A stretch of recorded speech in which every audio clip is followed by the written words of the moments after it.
El presidente de Colombia, Gustavo Petro, afronta uno de los mayores escándalos de su gobierno cuando falta menos de un año para que abandone el poder. De acuerdo con revelaciones de la Unidad Investigativa de Noticias Caracol, el general Miguel Huertas y el director de Inteligencia Estratégica Wilmar Mejía habrían filtrado información de inteligencia a las disidencias de las FARC lideradas por alias Calarcá. Petro afirmó tener muchas dudas sobre el contenido de las filtraciones que inicialmente calificó como falsas, mientras que la Procuraduría General suspendió a Huertas y a Mejía.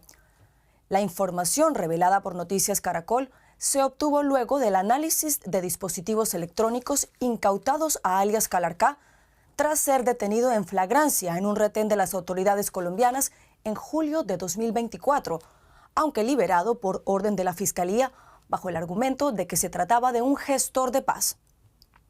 Bienvenidos a la actualidad en análisis. Hoy les saluda Carol Guerrero desde Berlín y para valorar estas revelaciones hechas en Colombia por Noticias Caracol, me acompañan el ex fiscal general de la Nación, el doctor Alfonso Gómez Méndez, y también la periodista Alexandra Correa, a quienes saludamos a esta hora en Bogotá. A los dos, muchas gracias por estar con nosotros. Muchas gracias y buenos días. Alexandra, quisiera comenzar contigo para que por favor nos cuentes más detalles sobre estas revelaciones hechas por la Unidad Investigativa de Noticias Caracol ahí en Colombia. Bueno, efectivamente, Carol, el medio local colombiano detalló que hace 16 meses la Fiscalía General de la Nación tiene en su poder unas incautaciones de celulares, computadores, hechas el año pasado a un grupo guerrillero de las disidencias de las FARC, como lo estabas explicando, es decir, estructuras que se apartaron del proceso de paz en 2016. Estas estructuras están comandadas por alias Calarcá, jefe que opera en zonas amazónicas acá en Colombia y en el nororiente del país, con unos casi 3.000 hombres, Carol, que se dedican a la minería ilegal, al tráfico de drogas, a la extorsión y otras economías ilícitas.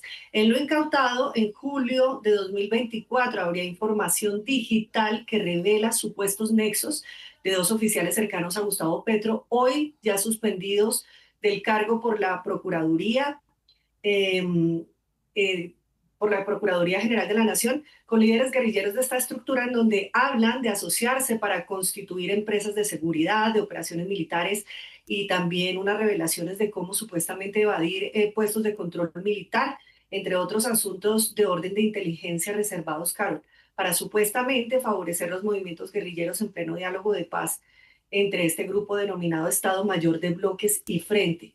Además, el medio local Caracol Carol menciona información de presuntas irregularidades en la entrada de dineros a la campaña presidencial de Petro, que es otra, digamos, de las aristas que se estarían investigando.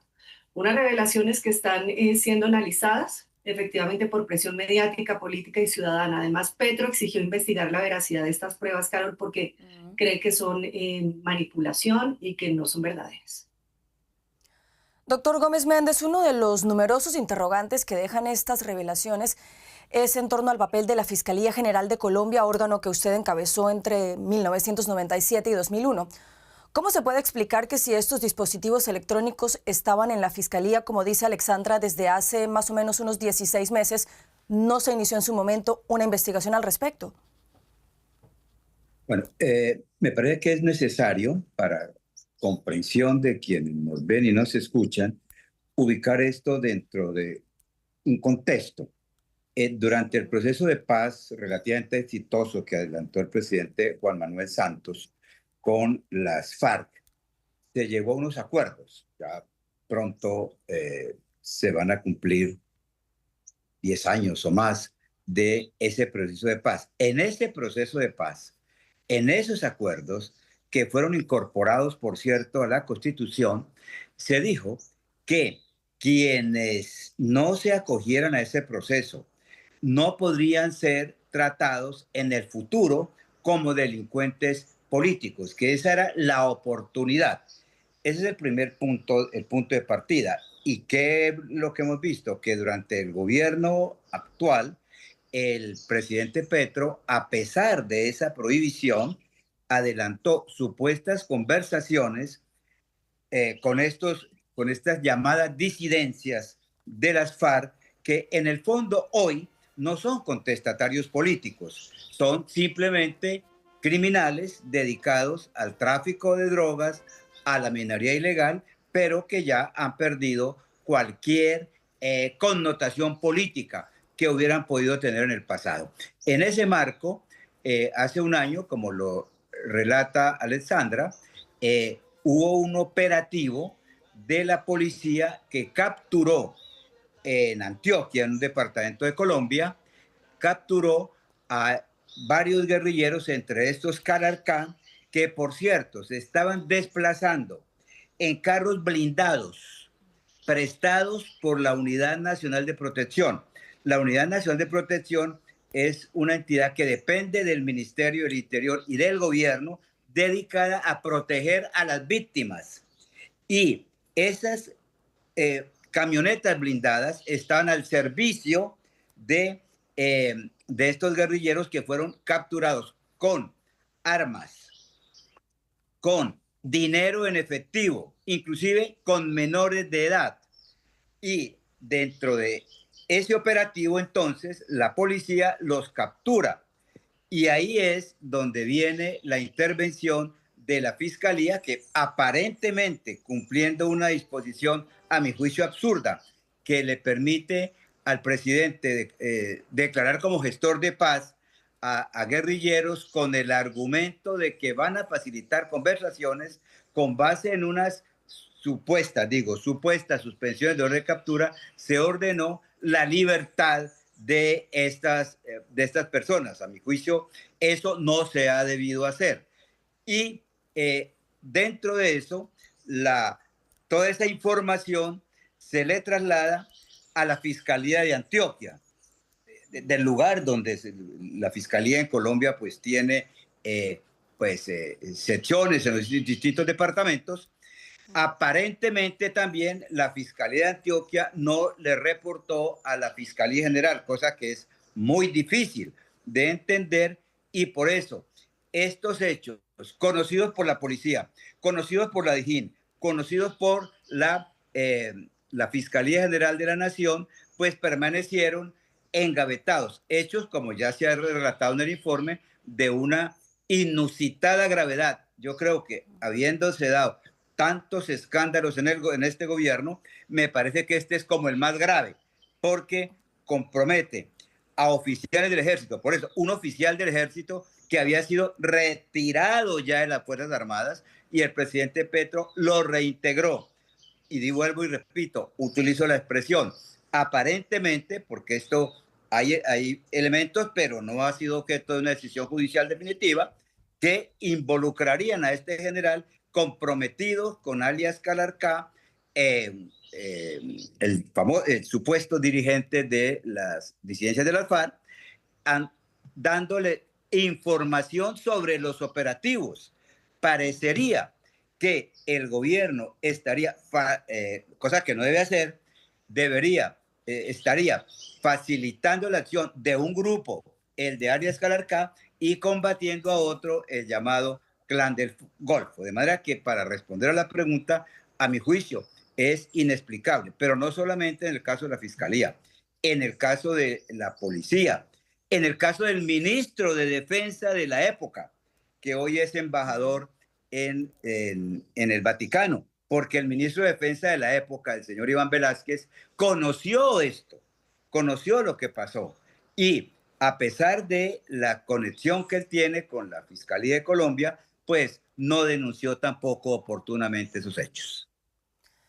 Doctor Gómez Méndez, a propósito de todo este contexto que usted nos explica bastante bien, háblenos un poco de esa figura de gestor de paz. Realmente, ¿qué es lo que representa ser gestor de paz? Porque, como usted bien lo dice, estamos hablando de personas que se estaban movilizando en carros blindados oficiales, que portaban armas, que portaban dineros, incluso iban también, por lo menos un menor en estos automóviles. ¿Qué es lo que implica ser gestor de paz en Colombia? Mire, esta es una de las tantas distorsiones que se dan en Colombia. La figura del gestor de paz surgió en el año 97, durante la administración Samper, que emitió o hizo aprobar un marco para las conversaciones de paz en la ley 418 de ese año. Allí se estableció esa figura que permitía, inclusive, y en esa época no era ni que salieran de las cárceles necesariamente, sino permisos a guerrilleros que hicieran parte de una organización que estaba en conversaciones para desmovilizarse y el único objetivo era ese, permitirles que tuvieran cierta movilidad para convencer a sus compañeros de terminar el proceso de paz. Ese es el origen, viene el año 97. Lo que pasa es que se distorsionó totalmente, particularmente durante este gobierno, y entonces a cualquier persona a quien se le quiere suspender la orden de captura, se le da esa denominación de gestor de paz, que hoy en día no tiene mayor significación. De hecho, varios de esos, no solamente de la guerrilla, también el señor Mancuso, el gran jefe paramilitar, fue nombrado disque gestor de paz, pero no se ha preguntado cuáles son las gestiones que han adelantado en este tiempo para facilitar que se culminen procesos de paz. De manera que lo dije con una expresión que utilizamos mucho acá, que es una sinvergüencería. Haber utilizado una figura concebida para otros efectos para simplemente garantizarle la impunidad a guerrilleros, muchos de los cuales con proceso, con condena o con solicitudes de extradición a los Estados Unidos por narcotráfico. Alexandra, el presidente de Colombia dijo inicialmente que la supuesta infiltración de las disidencias comandadas por alias Calarcá eran falsas y luego expresó tener muchas dudas al respecto. ¿Ha sustentado de alguna manera estas dudas que expresa el mandatario colombiano? Pues mira, Carol, algo que me llamó la atención es que Petro dijo que el general Huerta salió del ejército antes de su gobierno y solo regresó hace 3 meses. El material incautado que estamos hablando es de hace 16 meses, julio del año pasado. Y efectivamente el presidente dice que se trata de un montaje porque él ha venido denunciando persecución, no solo ahora, sino durante todo su gobierno por parte de la oposición política.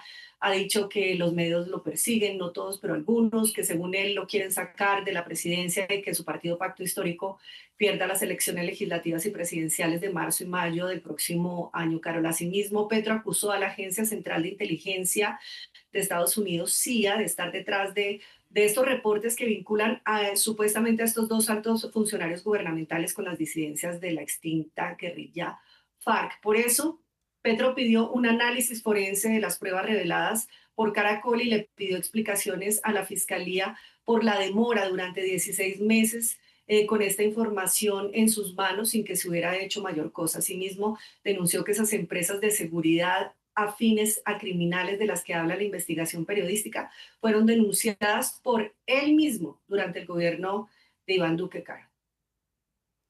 Doctor Gómez Méndez, a propósito de todo esto que nos cuenta Alexandra, con lo que se conoce hasta ahora sobre este caso, ¿cree que son justificadas estas dudas expresadas por el presidente Gustavo Petro? Pues mire, lo primero que hay que decir es que extrañamente el presidente comenzó, como suele hacerse a veces, culpando al mensajero. Es decir, culpando a los periodistas que sacan la información y no cuestionando lo que allá aparece en la información. Segundo lugar, él no es autoridad judicial. La autoridad judicial es la Fiscalía General de la Nación. El fiscal general de la Nación es el jefe de la Policía Judicial. De manera que pedir análisis forenses, pues los análisis forenses son los que haga medicina legal, que depende de la Fiscalía o incluso la propia Policía Judicial, que depende de la Policía Nacional. Me parece que ahí el presidente, además cuando dice que puede ser una retaliación, que porque estas personas estarían dando información para que permitieron la salida de generales corruptos, eso sería válido si esos generales corruptos, a que él señala, están en la cárcel, pero ni da los nombres ni están en la cárcel. Luego, todo parece indicar que es más una justificación que una explicación racional de lo que pasó.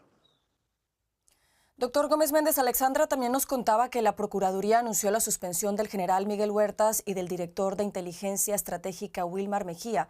¿Qué viene ahora? ¿Cuál es el proceso que sigue? Pues miren, Colombia la Procuraduría General de la Nación, que es una figura que no existe, por lo menos en otros países. Yo también fui procurador general hace ya más de 30 años. Eh, el procurador general es como el investigador de la conducta oficial de los funcionarios públicos y entonces, aparte de la investigación puramente penal, que debe ser la más importante, está la disciplinaria. Y dentro de ese proceso disciplinario, el procurador tiene una facultad que es la de suspender mientras se adelante el proceso provisionalmente a los involucrados para que no incidan desde sus cargos en, en las investigaciones. Y en este caso, pues claro, son dos personas, el general comandante, jefe de personal del ejército, vuelvo y repito, que había sido desvinculado y que el presidente el presidente Petro, perdón, lo reincorpora. Y nada menos que al segundo y a veces primero a bordo de la Dirección Nacional de Inteligencia, que es la que maneja toda la inteligencia del Estado. Entonces, ¿cuándo se produce la suspensión provisional? Cuando el hecho es grave y cuando hay un grave riesgo de que se direccione la investigación. Y es lo que ha hecho en sus facultades el Procurador General de la Nación. Ese es el primer proceso. Seguramente esa investigación disciplinaria continuará hasta tomar una decisión que va hasta la destitución, pero la más importante que tiene que darse es la investigación penal, porque estamos hablando de delitos sumamente graves, traición a la patria, prevaricato, violaciones de los derechos humanos, bueno, el tema de la financiación ilegal de la campaña también. El Consejo Nacional Electoral acaba, en otro aspecto de la información, acaba de determinar que sí hubo superación de los topes por parte de la campaña del presidente Petro. Sí, así es. Alexandra, además de lo que ha expresado el presidente Gustavo Petro sobre estas revelaciones, ¿qué otras reacciones se conocen allá en Colombia sobre este caso? Bueno, se podrán imaginar que las reacciones, por supuesto, han sido de huracán, sobre todo desde la oposición política, desde donde citaron a un debate de control político, Carol, al ministro de Defensa Pedro Sánchez y al director de la Dirección Nacional de Inteligencia, Jorge Lemus, y citaron también a la fiscal Luz Adriana Camargo por estos presuntos nexos y este escándalo entre el ejército y las disidencias. Este debate tiene el objetivo de pedir al ministro de Defensa, Pedro Sánchez, que responda si los sistemas de comunicaciones militares están efectivamente intervenidos y la verificación de si códigos de inteligencia fueron comprometidos como lo revela la investigación periodística, si fueron actualizados, modificados o cambiados en favor supuestamente de las disidencias guerrilleras. Por su parte, los dos oficiales implicados en el escándalo negaron cualquier nexo con las disidencias. Alexandra, tenemos entendido que también ha habido un pronunciamiento del Departamento de Estado de Estados Unidos. ¿Qué se ha dicho al respecto desde Washington? Bueno, como sabemos, Estados Unidos es un aliado histórico de Colombia en la lucha contra el narcotráfico y le exigió al país investigar estos denunciados presuntos nexos entre los funcionarios del gobierno de Petro y las disidencias de las FARC. Un portavoz del Departamento de Estado además solicitó que las autoridades colombianas revisen con detalle los informes divulgados y avancen en acciones que consideren necesarias según sus hallazgos. Y todo esto sucede en paralelo, como decía el exfiscal, a que el Consejo Nacional Electoral sancionó a la campaña del presidente Gustavo Petro por superar límites de financiamiento y por no reportar aportes de sindicatos y partidos. Y además, como lo mencioné anteriormente, se investigan los dineros que entraron a la campaña de Gustavo Petro para corroborar su legitimidad y su transparencia. Igualmente, Carol, corresponde a la Comisión de Acusaciones de la Cámara de Representantes determinar si existen implicaciones para el presidente de la República derivadas de estos hechos, conforme a los procedimientos constitucionales vigentes. Pero hay que remarcar algo muy importante y es que esta es la primera vez en la historia que una campaña presidencial en Colombia termina sancionada por el Consejo Nacional Electoral. Un terremoto a puertas de las elecciones 2026 en donde sabemos que la derecha quiere recuperar el poder. Así es. Doctor Gómez Méndez, ¿puede este escándalo deteriorar aún más la ya tensa relación del gobierno de Gustavo Petro con el de Donald Trump en Estados Unidos? Pues seguramente, ¿no? Yo creo que esto es un elemento adicional, pero Alessandra mencionaba ahorita el hecho de que se han citado debates de control político. Hay que decirlo claramente que en Colombia no ha, no ha, no hemos podido desarrollar el concepto de responsabilidad política. Lamentablemente, lo que ocurre en todas las naciones del mundo, en donde más allá de responsabilidades judiciales se responde políticamente, aquí no, nadie responde por nada en términos políticos. Yo siempre cito el caso de hace muchos años en Alemania, en donde cuando la policía que allá depende del Ministerio del Interior, se equivocó al capturar un terrorista, se cayó el ministro del Interior. En cambio, aquí no, ese es un punto. Y el otro punto que se mencionaba, que es la investigación para el presidente, eso en Colombia no es serio, porque tenemos un sistema que hace que el presidente en la práctica, no los presidentes, todos, en la práctica sean absolutamente irresponsables judicial y políticamente. Para decir nada más, quienes hoy hacen parte de la comisión de acusaciones que supuestamente, entre comillas, investigan al presidente, son miembros de su, buena parte miembros de su coalición de gobierno con puestos y contratos dentro del Estado.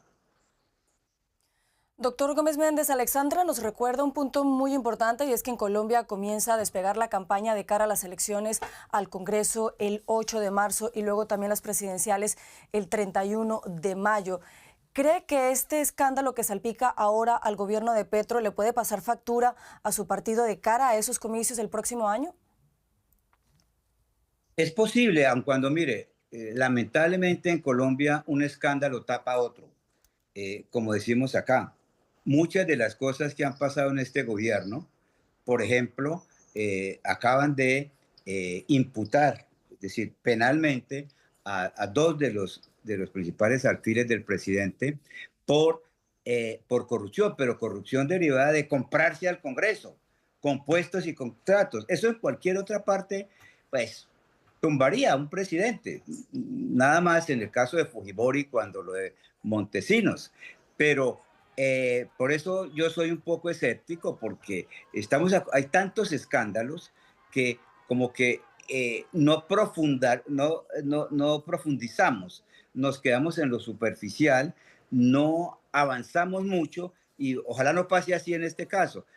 Les decía ahorita, también nada menos quien fue el jefe de inteligencia, segundo jefe de inteligencia, fue uno de los protagonistas de un grave escándalo de corrupción y lo dejaron ir, está huyendo del país, está amparado por Ortega en Nicaragua.